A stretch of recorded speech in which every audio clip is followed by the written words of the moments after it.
The moment the chief executive officer cleared his throat, I knew the meeting was not about strategy. "Let's not waste time," Richard Hale said, folding his hands on the table. "The board and I have reached a decision. I am Vivian. For 15 years, I had built the operational spine of this company. I had survived restructurings, mergers, and crises that nearly took us under. I had never once been spoken to like a formality waiting to be dismissed." Richard did not look at me when he continued, effective immediately. "Your role is being eliminated." There it was, clean, polite, final. One of the board members shifted in his chair. Another stared down at her tablet, scrolling without reading. No one looked surprised. That detail landed harder than the words themselves. Richard finally met my eyes. "We need fresh air. We need to sweep away outdated thinking." His voice softened into something almost indulgent. "My son will be stepping into your position." A murmur moved around the table, restrained but unmistakable. His son. The same man who had been shadowing meetings for a few months, asking polished questions, never staying late. I felt the heat rise in my chest, then settle. Shock did not always come with noise. Sometimes it arrived as clarity. I nodded once. "All right." Richard blinked. He had been prepared for resistance, maybe even tears. "Fine," I said, my voice steady enough to surprise even me. "Let the kid try." Silence followed, not the respectful kind, the uncertain kind. Richard recovered first. "I appreciate your professionalism, Vivian. Human resources will follow up." I gathered my notebook. As I stood, I noticed the details I had missed before the meeting had been moved up without explanation. The legal counsel seated unusually close to the board chair, the agenda stripped down to a single page. This decision had been made long before I walked into the room. As I stepped out, one board member finally spoke, too quietly for anyone else to hear. "I'm sorry, I didn't respond." I walked back to my office with the strange calm of someone who had just watched a door close and realized it had never truly been open. They thought this was the end. They were wrong. The story you are about to hear is a fictional work created by the writing team at Her Revenge. It is inspired by real-world corporate dynamics, power imbalances, and the quiet resilience of women whose contributions are often minimized or erased. This narrative is not about loud victories or public humiliation. It is about patience, accountability, and the kind of justice that unfolds when competence outlasts ego. By the time I reached my office, 3 calendar notifications had already vanished, not canceled, disappeared. I opened my inbox. The thread about the compliance review had been shortened to 2 lines. The subject still read leadership alignment, but the attachment was gone. I scrolled back further. 2 days earlier, I had flagged a scheduling conflict with the board chair. She had replied within minutes back then. Now, there was nothing. At 10:30, Mark Ellis from legal passed my doorway. He slowed when he saw me. "Vivian," he said too carefully. "Mark." He hesitated. "I thought you were already briefed." Briefed on what? He cleared his throat. "Never mind." He looked down the hall and lowered his voice. "This didn't start today." I watched him walk away without another word. That afternoon, I ran into Elaine Foster near the elevators. She had been on the board since before our first major client. She used to argue with me over details, challenge assumptions. Today, she wouldn't meet my eyes. "Elaine," I said. She stopped. Her hands tightened around her tablet. "Vivian, I'm sorry." For what? Her mouth opened, then closed again. I shouldn't say anything. I waited. Silence had become my sharpest tool. "They said continuity," she murmured. "They said the market needed reassurance, a story people could understand, and I wasn't part of that story." I said. She didn't deny it. "They were afraid." Of what? She shook her head. "Of losing control." Then she stepped into the elevator before I could respond. By the end of the day, the pattern was unmistakable. Meetings rearranged without explanation, decisions referenced that I had never been consulted on. People spoke to me like someone already halfway out the door. Richard's confidence made sense now. He had not convinced them this morning. He had prepared them all week. I sat at my desk and opened my notebook, the one I had kept since our earliest days. Dates, decisions, approvals, changes. I wrote down everything I could remember from the past 7 days. Who stopped responding? Who redirected me? Who suddenly sounded relieved? If the board had chosen survival over truth, Then my role was no longer to argue. It was to understand exactly what they expected me to absorb next. Damien Hale did not waste time easing into the role. At 9 sharp the next morning, an invitation appeared on every executive calendar. Operational alignment briefing. His name sat at the top, already formatted as Chief Operating Officer. He stood when I entered, smiling as if we were equals meeting for the first time. "Vivian, I'm glad you're here," he said. "Continuity matters, does it?" I replied. Taking a seat, he launched into his presentation without pause. His voice was confident, practiced. "We need to streamline throughput, reduce latency across fulfillment, and recalibrate our just-in-time flow." Several board members nodded. One leaned back, visibly relieved. Damien clicked to the next slide. "Right now, we're treating just-in-time like a storage model instead of a responsiveness framework. That slows us down." I looked up. The words were correct. The conclusion was not. "That framework depends on synchronized validation," I said evenly, "not compression." He smiled, unfazed. "Validation can be optimized. Removed is not the same as optimized," I said. The room shifted. A director cleared his throat but said nothing. Damien kept going. "Speed creates confidence. The market rewards decisiveness." Richard watched from the end of the table, hands folded, pride barely disguised. Damien gestured toward a process map I had designed years earlier. "This legacy structure did its job, but we're past that phase." Legacy. The word landed deliberately. I waited for someone to ask the obvious question. No one did. After the meeting, Damien caught up to me in the hallway. "I hope you don't take this personally," he said. "You built something impressive. I'm just modernizing it. You're accelerating systems you don't fully understand," I replied. His smile thinned. "Understanding comes from action." I watched him walk away, already surrounded by people eager to align themselves with the new power. It became clear then. Damien was not careless. He was convinced. He believed language was the same as mastery, and that confidence could replace restraint. That combination did not lead to mistakes. It led to damage that no one would notice until it was already done. Damien's changes arrived in pieces, never announced as overhauls. A shortened review window here, a merged approval step there. Each adjustment carried a note that sounded reasonable enough, reducing friction, improving velocity, aligning incentives. During a midweek check-in, I finally spoke. "You removed the secondary validation on vendor routing." Damien didn't look up from his screen. "It was redundant." "It was there to catch edge failures," I said. "Rare ones." He smiled. "Rare failures slow companies down." Richard nodded from across the table. "We can't let perfection block progress." The room absorbed that line like permission. Later that afternoon, I ran into Lena Park outside the operations floor. She had been with the company for 6 years. Quiet, precise. The kind of manager who noticed what others assumed would take care of itself. "You saw the routing change," she said, not as a question. "I saw it," I replied. "They also shortened compliance testing," she added. "From 5 steps to 3. I kept my voice level, document everything." Her eyes flicked down the hall before returning to me. "Already started." That was the moment I understood I wasn't alone in noticing. I was alone in being expected not to speak. Over the next few days, the pattern sharpened. Damien approved vendor shifts without looping in procurement. He bypassed internal audits by labeling them legacy checkpoints. When someone raised a concern, he thanked them and moved on without addressing it. "In a leadership sink," I said, "we're accumulating risk." Damien leaned back. "Risk exists whether we acknowledge it or not. Untracked risk compounds," I said. He met my gaze. So does hesitation. No one intervened. I stopped pushing. Not because I agreed, but because resistance had become performance, not protection. Instead, I wrote dates, version numbers, authorization chains. Every change Damien touched, every safeguard he removed. At the end of one meeting, Lena passed by my desk and set a folder down without a word. Inside were copies of her own notes, aligned neatly by timestamp. We didn't discuss it. We didn't need to.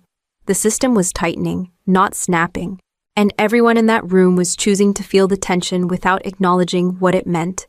The investor update arrived just before noon. I recognized the language immediately, not because it was familiar, but because I had written it, the restructuring summary, the efficiency gains. even the cautionary notes buried between optimistic projections. All of it had come from a report I finalized 2 nights before Damien's appointment. The signature at the bottom read, "Damien Hale, Chief Operating Officer in the afternoon briefing." Richard beamed.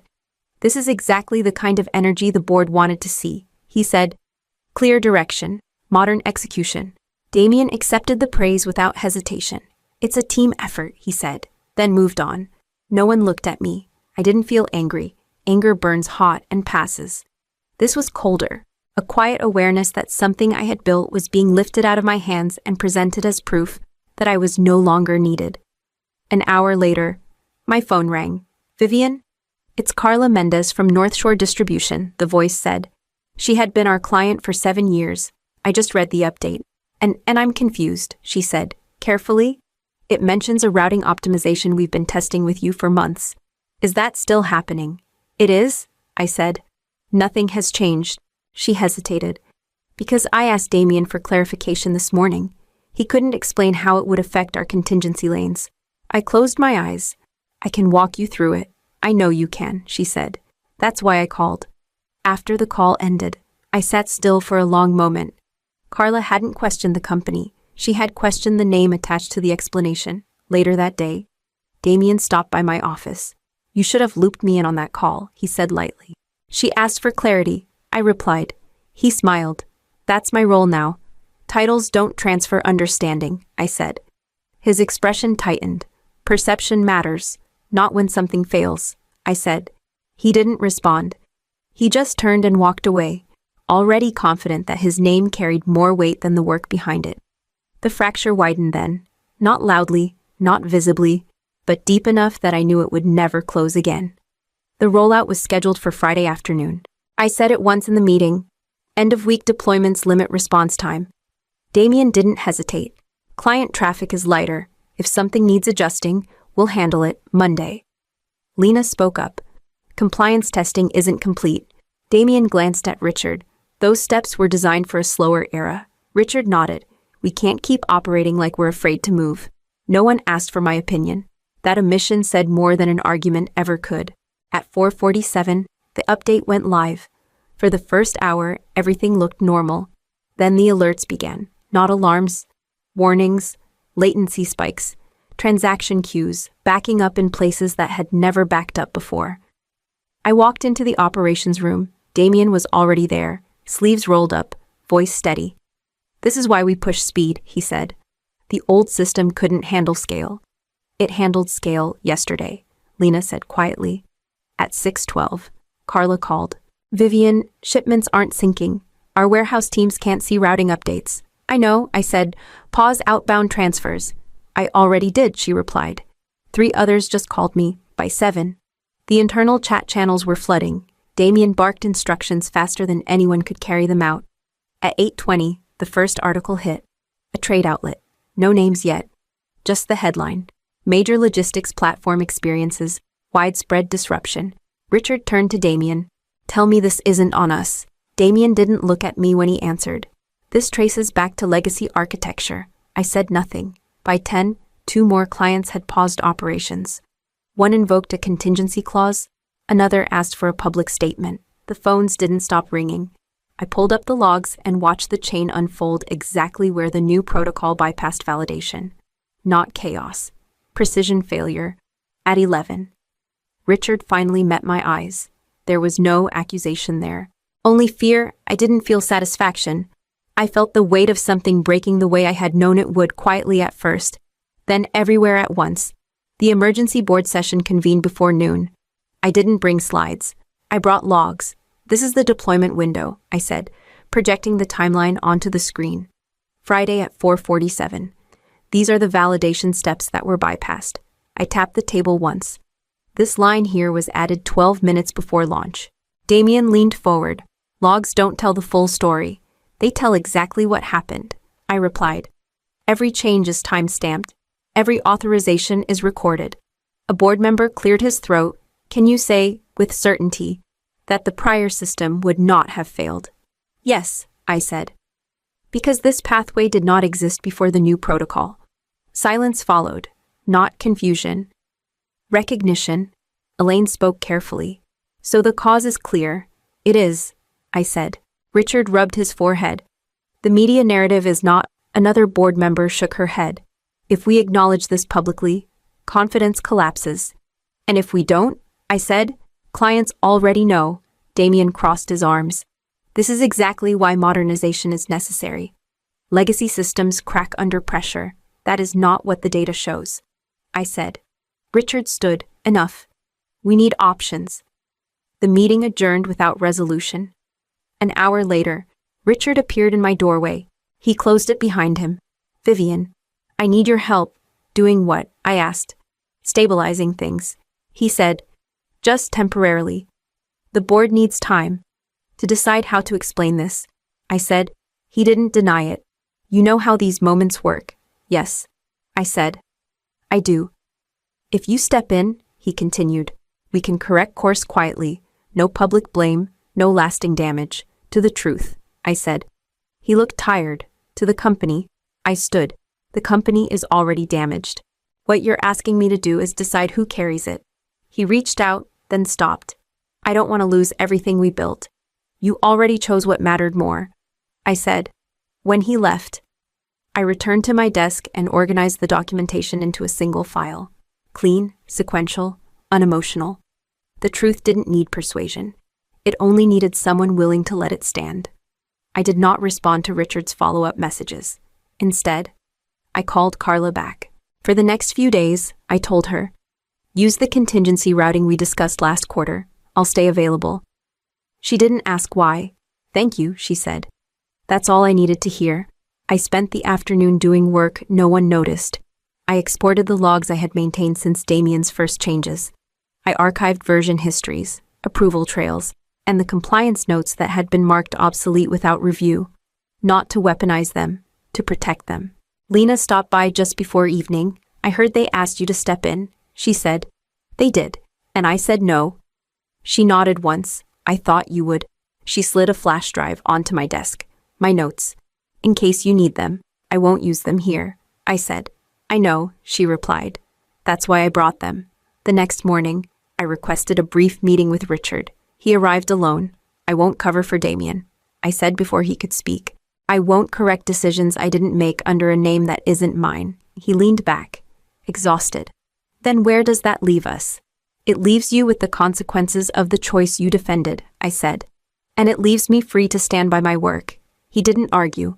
You're walking away. I'm taking responsibility for what I built, I said. Somewhere it can still be used honestly. By noon, my access was limited. By 3, it was gone. I packed quietly. No speeches. No audience. As I reached the elevator, Lena was there. So was Mark from legal. Then Carla's assistant called to ask where future questions should go. Directly to me, I said. They didn't follow me out that day. Not yet. But over the next week, messages arrived. Resignations. Requests. Conversations that didn't include titles. Only intent. I left the building with less than I arrived with years ago. But I carried everything that mattered forward. I didn't announce my next move.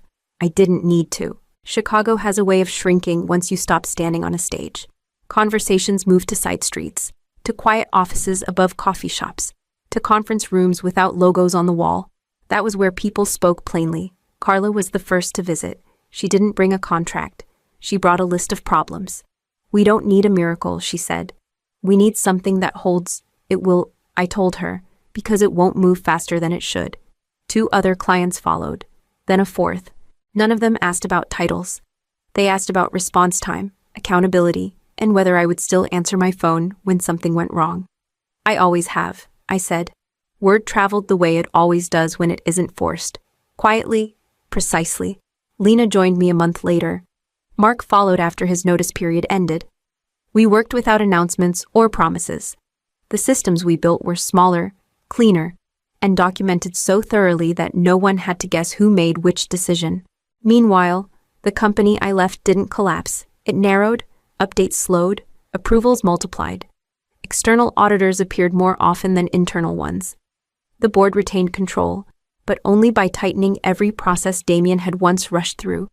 I heard about him through others. He kept the title, he kept the office, but his decisions required review now. His presentations were checked line by line before being released. No one let him speak to clients alone. "He's still there," Lena said one afternoon, just contained. "That's not nothing," I replied. Richard reached out once, not to apologize. To ask how I was doing. "I'm working," I said. He didn't ask where. By the time our first quarterly cycle ended, the difference was obvious. No press, no speeches, just consistency. Clients renewed, teams trusted. Problems surfaced early and stayed small. I hadn't taken anything back by force. I had simply built something that didn't need permission to last. I saw Richard one last time at a conference I hadn't planned to attend. He looked older, not frail, just quieter. "Vivian," he said, stepping into my path. "You built something solid." "I always did," I replied. He nodded, accepting the boundary I didn't need to explain. "They still talk about that decision," he added. "The one I pushed through, I know," I said. He exhaled. "It's the only thing people remember me for now." We stood there for a moment, not as adversaries, not as allies. Just two people who had made choices and lived with them. Then he turned away. I never went back to the building with my name etched into old project binders. I didn't need to. The people who mattered knew where to find me. The clients who needed answers called directly. The team I trusted built carefully, reviewed thoroughly, and spoke up early. Damien remained where he was, contained by the very safeguards he once dismissed. His title stayed intact. His influence did not. One afternoon, Lena handed me a draft protocol and said, "Tell me where this could fail." "That's the right question," I said, and we got to work. I hadn't taken a company back by force or spectacle. I had reclaimed something quieter and harder to steal the confidence that comes from work that holds under pressure. From people who choose truth even when it costs them comfort. The foundation mattered more than the name on the door. It always had. Power that depends on control fades quickly. Power built on integrity, accountability. And patience endures because it does not need permission to stand.